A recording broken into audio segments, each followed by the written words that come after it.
the feminine side. The standpoint.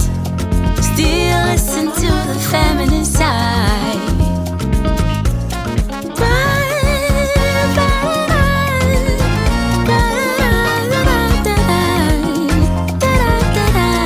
The standpoint. So you tuned in to watch Standpoint and you were expecting a different face, right? Yes, we are here to surprise you. Standpoint is 15 years. And the two of us, that's myself, Rosalind Fairley, and MFR Kosiadati. we are your hosts for today. And we are hosting the host who's been doing it for the last 15 years. Absolutely, 15 years of, as you describe it, tears, happiness, fulfillment. The big question today would be, what will really be next after 15 years? Now, as we are asking these questions, we know you at home have been wondering how she survived the whole 15 years. We'll get to know the ups and the downs, the times that she cried. You know, she has a book called When Strong Women Cry. Absolutely. When did she cry? What made her cry? And what made her come out of those tears? That we sit back and we admire all that she's done over the years. Ladies and gentlemen, so 15 years, one woman set out to be the voice. She wanted some power to be able to talk on behalf of women. Today, we take stock of all of that 15 years and get to know what really next for her. Do stay, we'll be right back. The standpoint. The standpoint.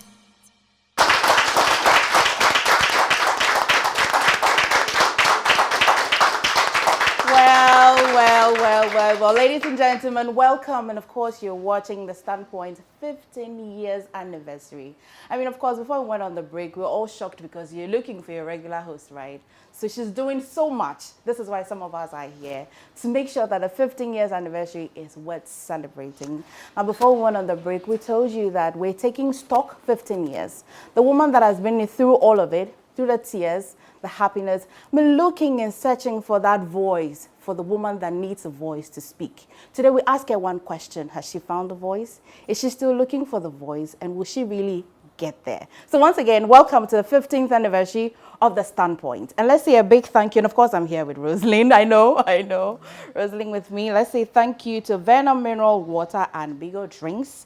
A big thank you as well to House of Food. Another big thank you, of course, to Juice Time, Yep Cleaning Services, Awo's Boutique, and Mrs. Safori Opoku as well. A big thank you once again to Haberata Fabrics. Ladies and gentlemen. Yes, so MFR said it all, right? Okay, so you've been watching her 15 years on the Standpoint. But today we get to know more about her. And to usher her in, we can't sit down. We ought to stand to usher the woman of the moment. Ladies and gentlemen, with a big round of applause, let's welcome Gifty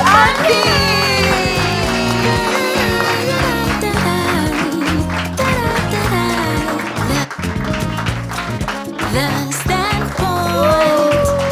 Still listen to the feminine side.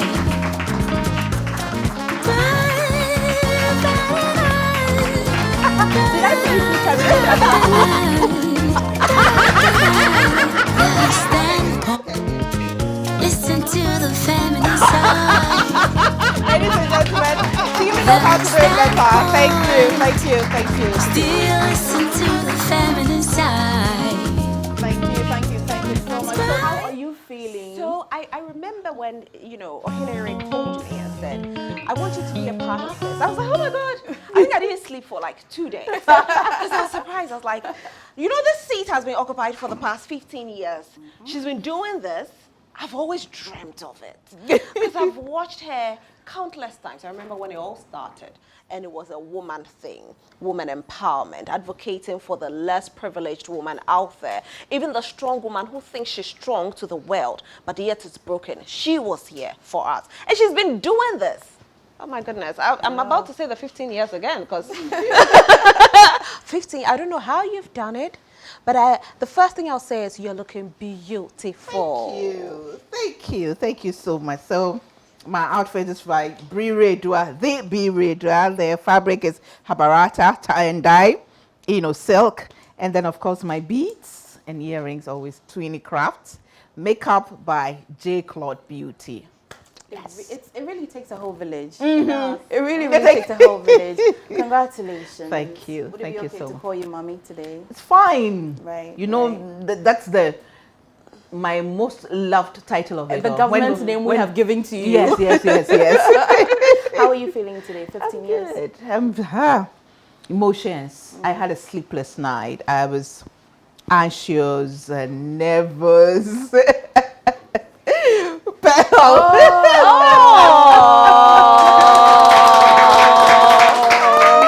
is beautiful. Oh, Congratulations. wow. Oh, thank you, Pearl. This is beautiful. The My PA first had a gift. PA. Yeah, my PA. Your PA who had a No, PA. my executive PA who had a PA, whose PA had a PA, and whose PA's PA had a PA.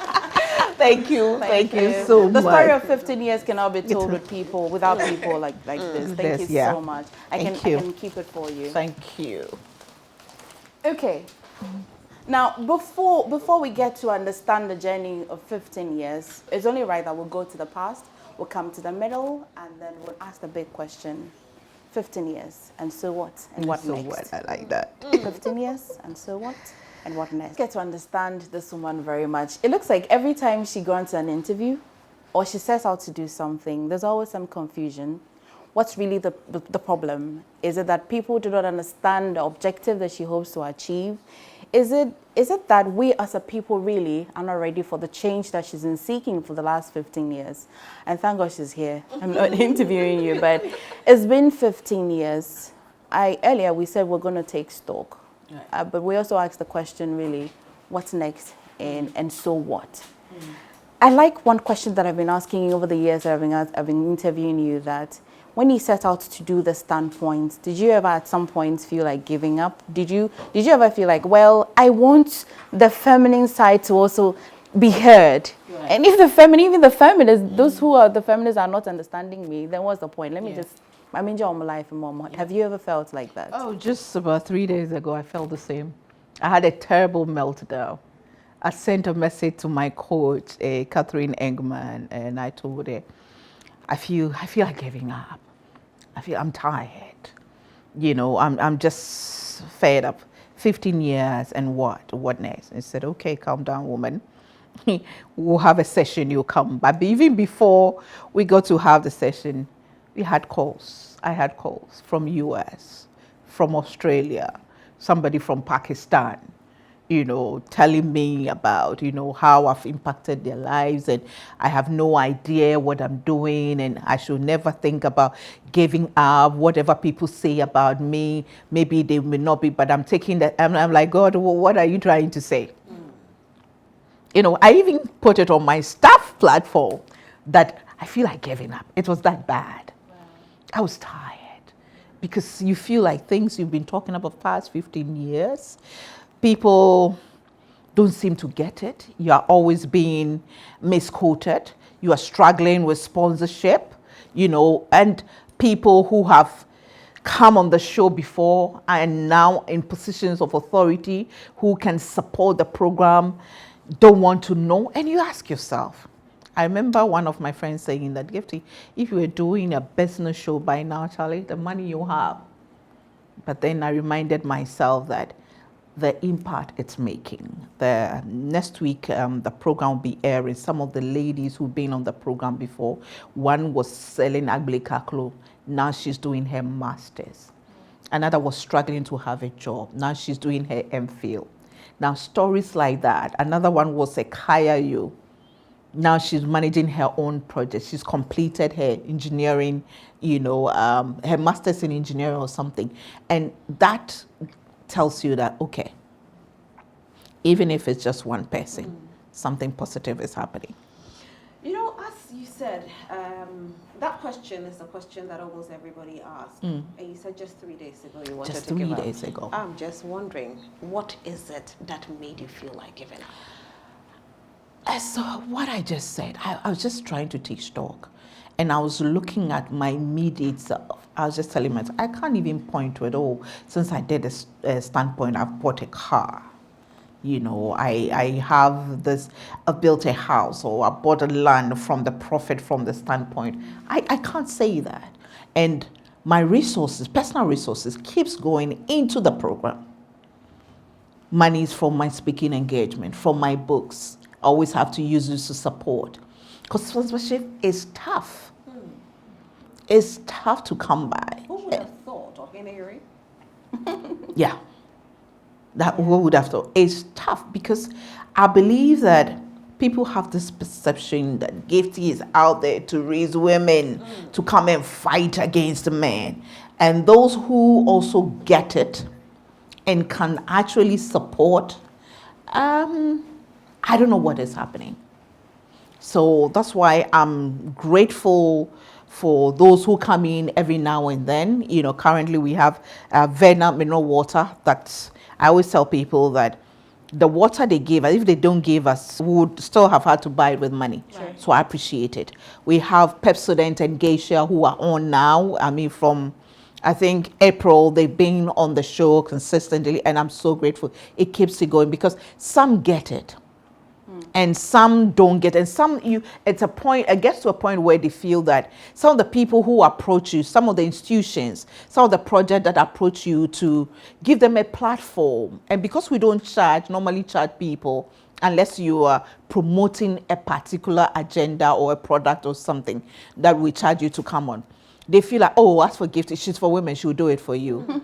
So they'll come and you do it for them for free. And the next time you hear, they are advertising on another program, Basically, on the another full radio effect. station. So you feel like you're being taken for granted because they feel that, oh, she has a heart for it. She's passionate about it. As for her, she will do it. Let me do a follow-up question on that. You have a heart of gold. When we sit back and we watch you on TV, that's not the perception. But when we meet you in person, you are different. You've mentored so many. You've paid for people's school fees. You've housed people. Has there been a time when you've done this for some people and they have actually stabbed you in the back? Too many times. Too many times. Too many times. Too many times. There was a point where there was a group of people who came together with an agenda to really paint this woman black. They kept telling people, oh, she's not what you think she is, and that all because they worked with me and they messed up at a point. And I think throughout my 15 years of running my own business, I've only started one person. And that one was unfair. So all the people who come, they will just go and I'll see them off. There's nothing like, but you messed up. I will tell you that this is it. This is how it's done. Listen, I'm a people's person. People come to me with, sometimes until recently, Tuesdays and Thursdays, the COVID period that messed it up a bit. You see people line up here, coming to talk to me. And so how I treat the people, I expect my staff to treat them like that. Especially the elderly people. Right. I really get upset when maybe I'm in the office and an elderly person comes here, and because of the way the person is looking, they are told that, oh, mommy's busy. And you know, from my office, I see people going. So I call and I said, oh, mommy, the way. I said, no, this can be I've lost my mother and my father, but it could be my mother, it could be my father. So just, even if I don't have anything for them, just seeing them saying that, oh, I'm sorry, but at least they know that they came and they saw me. Some of them walked to be here. So I just want to see them. I mean, it's not always the best. It puts a lot of stress on me, but that's me. Let's take a talk. So that you don't get all emotional. That was a very emotional question. Yeah. So there's so much to do on the show today. I don't want tears today, So remember, I promised myself I wasn't going to. You remember your first season and the first episode? Oh yes. Do you remember it? Yes. It was in one of the rooms. I was trying to remember the room number at African Regent Hotel.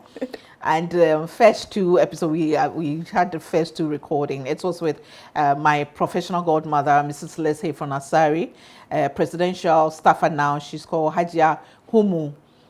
Forgetting her surname now. She's now married, so she has a different, we used to call her baby lawyer. And then now Ghana's ambassador to the US, Hajia Lima Mahama, Her Excellency. the topic was on women and politics. At that time, that was 2008. The NPP was looking for a presidential candidate, and they wanted, we were pushing, those in the gender movement were pushing for a woman, and we felt that Haji Halima Mahama was going to do good. And then there were all these rumors passed that she's not married, she's this, that. So that was my focus, like, she's not married, so what? Does that make her brain, redundant? Does that make her worthiness, her intelligence, does it, stuff like that. So that's what we did. We looked at women and politics, some of the challenges they face and the things used against them, which is still 15 years now being used against women in politics. So that was the first 2 editions that we had. Okay. Yes. Okay, I mean, to think that after 15 years, she still remembers and is able to remember the names, the room, and all of that. It's very amazing to watch. Now, you may, if we looked at this as a business, you say that, say, after 5 years, you're supposed to break even. Yeah. That's looking at, if we quantify it for the contest, it means the impact that you've been trying to make. Yeah. Today, I see students from GIJ sitting in the studio. Many people watching us today. Let's take stock 5 years. Let's break the 15 into 5 years. Yeah. This voice that you've been looking for, are you finding it? Have you found it? Oh, yes. Yes. As for if we're looking at the voice, yes. When we started, most people didn't cut us a slack. They didn't think we'll last, but become a voice. And we've given a platform to a lot of institutions. I mean, the gender movement, all the various, Net Right, ACT, Abantu, AWDF, Star Ghana, what have you, all of the UNFPA, UNICEF, they've all been here. PASS, Ghana Health, I mean, everybody has utilized this program. And for me being a voice, oh yes, I've taken the flag for it. Said the things that people don't want to hear. Right. Said the things that people are afraid to say. Said the things that people have never thought about it. But I've just stood my grounds. These days when they attack me, I don't mind them because I've become, thank God for wisdom and growth, that I select my fight. So I'll say it. You say, okay, it's your opinion, you say it. Say whatever you think about it. But those who need to hear it and learn from it will do it. Right. Now, there's a question that I have to ask you. So Okay. this question, you were on TV for a while before Yes. you started The Standpoint. Yes. You dealt with both genders. Right. Someone would ask, why women? Because when you started The Standpoint, it was a woman thing. Yes. Before you decided to add the men. Right. Why the women? Thank you. I started with GBC in 1997 as part of the first, 26 years now. That means said yeah, dear masses but that's what 1997. It was the first 13th February 1997. My goodness. The first ever morning show to be aired on Ghanaian TV. I think it's the first in West Africa. I think so. And I was on, and this is a girl who was raised by a man who told her that she can achieve anything she wants to achieve. I mean, she's powerful, she's amazing, she's intelligent. I went to a girls' school, which we were called Man's Side. I went to Fantaman Girls, where we stage a coup and everything. We do all the crazy things. And then, so I'm very assertive. I say what I want to say. Now with wisdom, at first I just say it, And then suddenly I'm being attacked and being accused, or because she's sleeping with this person, because she's this, that. And I didn't understand. But my male colleagues were saying worse things or saying the same things. Why is nobody saying anything? So I wasn't getting it. And whilst I was at GIJ, 1995, they went to Beijing and they came, and I started the Pen Ladies Club, which was the first, women's club at GIJ. So the then affirmative action Beijing conference, and so we started a women empowerment thing.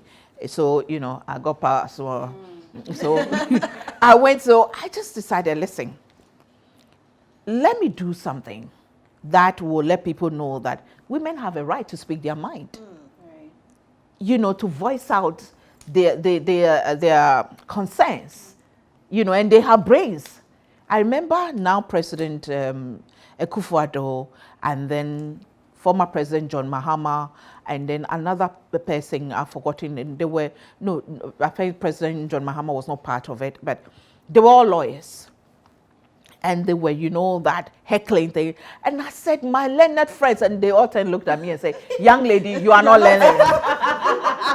I had heard the term, you know, learned friend, so me too, I was using it. And then I said, I am learned, but I've been to school. I said, no, you are not learned. I mean, it became a joke. And I had people like former President Mahama, Spiogabra, Dr. So, and others, you know, coming on the show. So these were big guys and me small girls standing there. And I was just standing, I mean, my grounds and being tough on them. Generally, we've had the Kwesi Prads and the Kweku Bakons and, you know, the big names in the media too. They were coming in and like, who is this girl? Who does she think she is?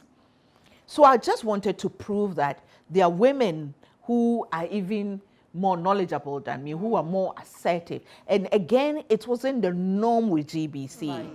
Right. You know, it wasn't the norm with GBC. GBC was that, you know, then this one comes and with their voice, and as they say, doing too known.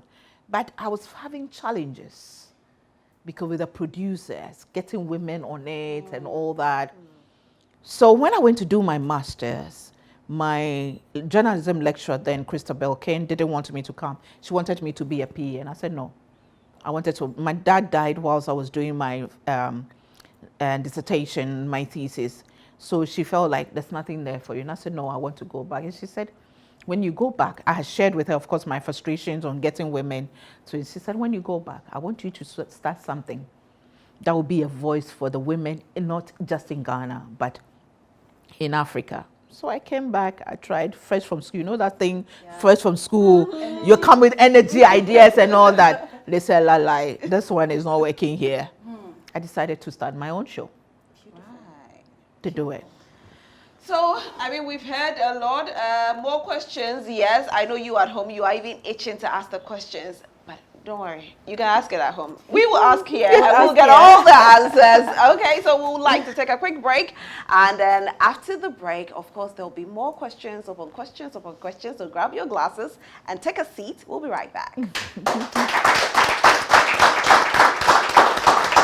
The Standpoint. The Standpoint. Hi viewers, welcome back to The Standpoint, and it is the 15th anniversary. All we've been doing is to be taking stock of the past 15 years and ask the woman behind this great idea the way forward. What's next really? It's her favorite question to ask.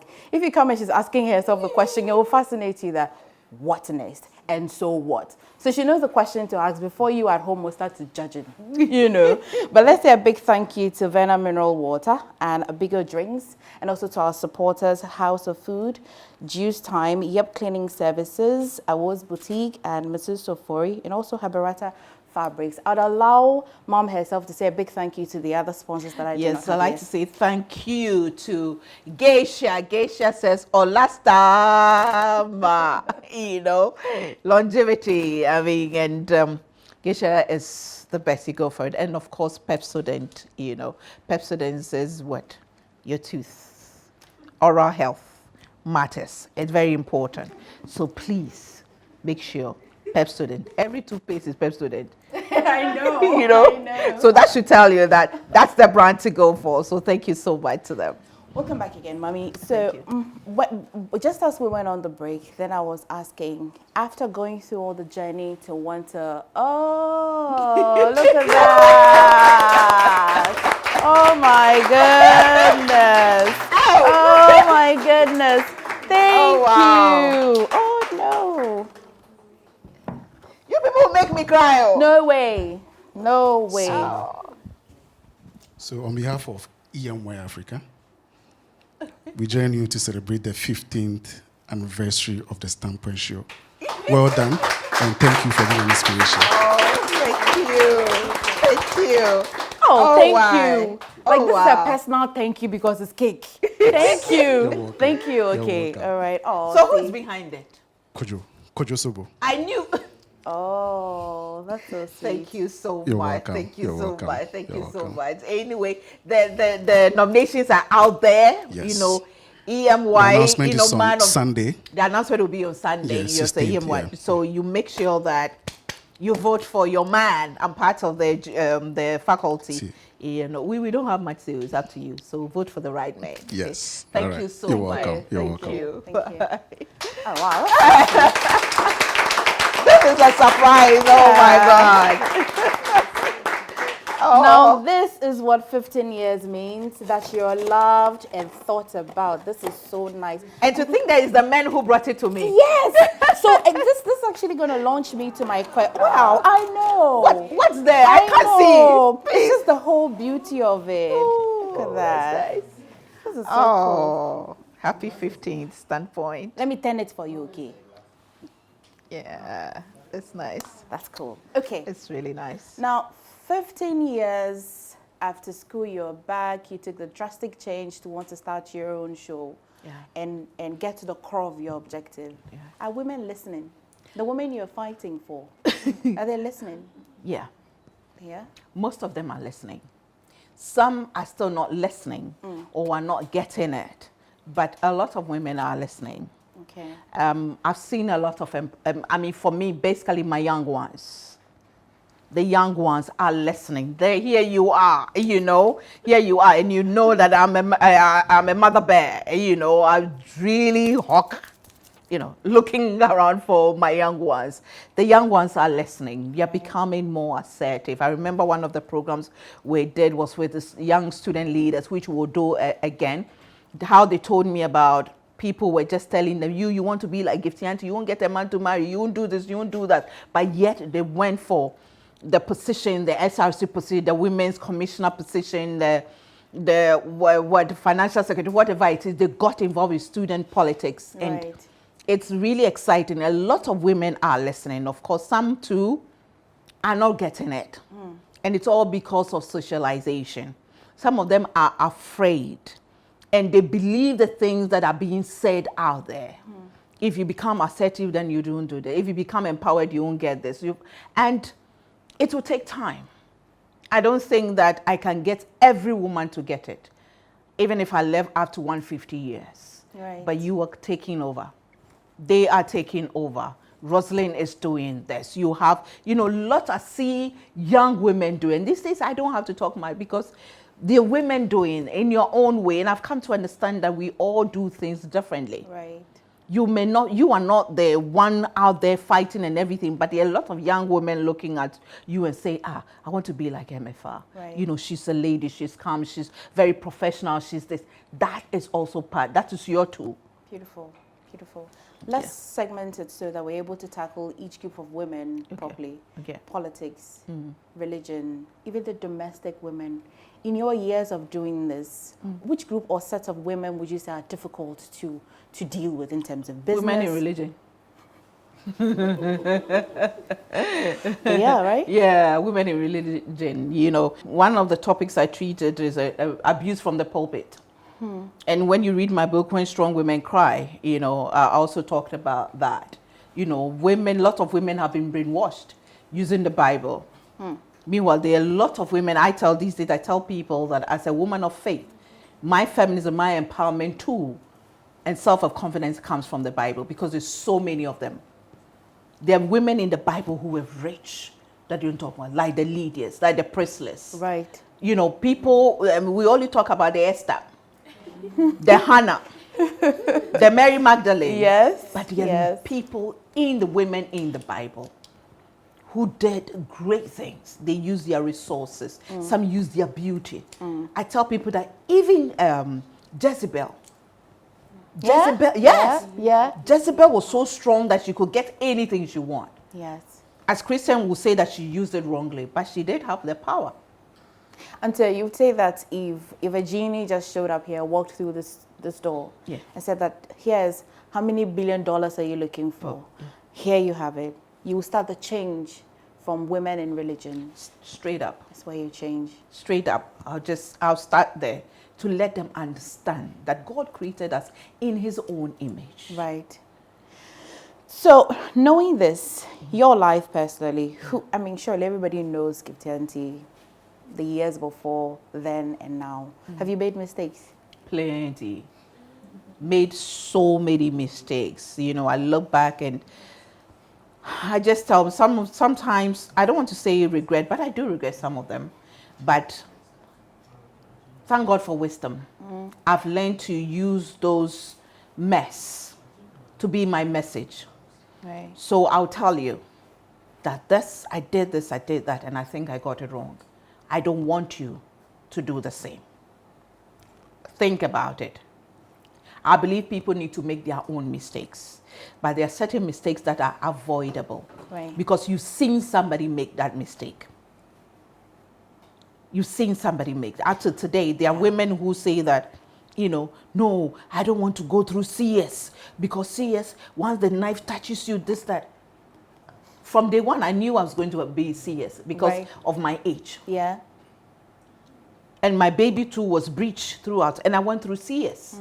Yes, of course, I do get the ripple effect from CS every now and then, but I am alive. Okay. There are people who refuse CS and they die. Or in the name of, I don't want to. There are people who give up their profession, their dreams, whatever it is, in the name of, I am married. There are people who stand at a standstill they don't want to do anything till they are married before they do this. I tell them, be a woman on the move. The right man will come when he comes. This is what you've been saying for years. Yeah. Even when I was a child watching you. Yeah. Until now. Even when we're not in front of the cameras, you say this. Yeah. What do you think you're not saying right for people to misquote, misconstrue? First of all, what have you heard about yourself that you said somewhere that shocked you? Like, I said that, and I didn't know I said that. The famous one is, you know, I told young women not to get married, and that marriage is not important. That men are not important. You don't need a man in your life. At what point did you think that communication went wrong? Because I have been hearing it and I didn't hear it that way. Now, the latest one I heard was that people said that was he said, they used the word, it's not the perception, that's the impression they got from what I was saying. Okay. The impression they got. Okay. Yeah. Okay. But you know, this is me. When you go back, I mean, we were trying to do a montage of some of the programs. We did a lot of programs on marriage, a lot of programs in intimacy, a lot of programs on getting marriage right, you know. And I am somebody who always is talking about my father. Yes. So at what point did I hate men? And I've consistently said that the people who made me understand what feminism is about were 3 men. Dr. Yah Graham, Professor Ken Atefa, and then Dr. Ebo Koma Jehuapia. And then fourth one is Professor Kosa. Men and my father. My father was the first feminist I know. I say that because my father never limited us. You go to school, you go. You want to do this, you do. It doesn't matter whether you're a girl or a boy. Do you think that young women watching you, I mean, who've been watching you before and even today, are getting the whole concept of feminism wrong? You see, I tell people that everything has its bad side and its good side. Everything has its extreme side. And everything has its dark side. Sure. There are people who even use the Bible to do dark things. Water, if you drink and you don't drink it right, you can choke and die. Sure. But they say water is life. Air, if you don't breathe the right air, you will die. But you need air to live.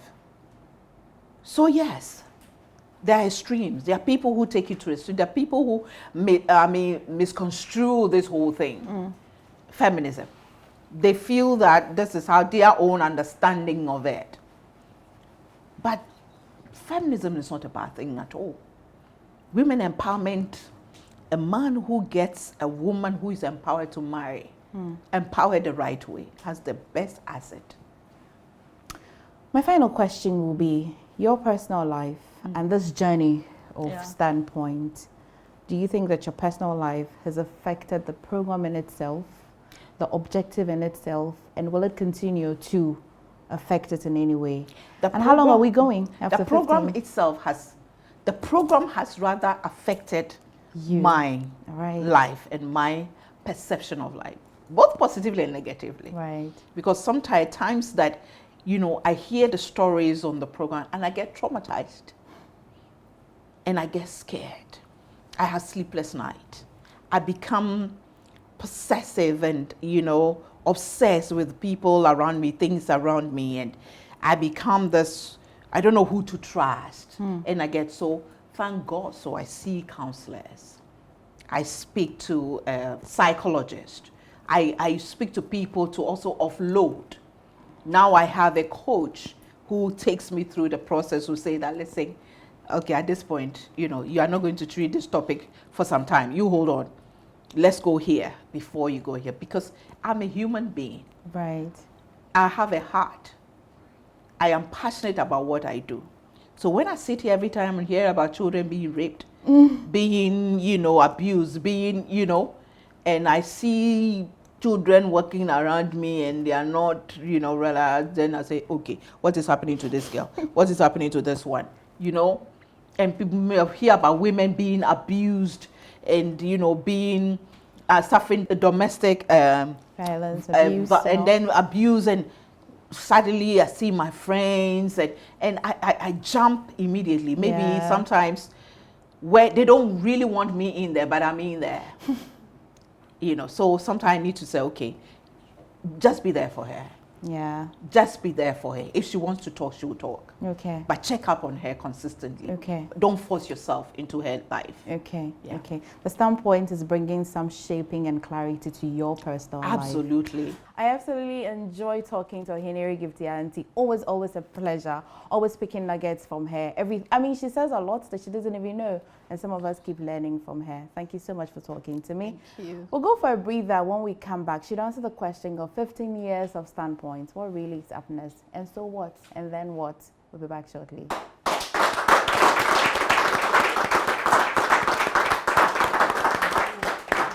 15 years are down, more to go. I don't know how many years more. It could be 20, it could be 30, it could be 40, it could be 60 more years. And she will be what? 100 and what? I know, right? I'm 53 now, so 113. Shaking. But her name is Oheneyere Gifty Auntie. The final question that everybody wants to know is how she got that name, the Standpoint. You know, right from beginning, it was supposed to be, and it is supposed to be, a voice for women. So the view of women. And I was watching this program in America years ago. I called The View. It's still on American TV. View is still has a panel of women. They talk about issues and invite guests and all that. And I didn't want to use The View, so I thought the other synonym for View is Standpoint. So I say The Standpoint.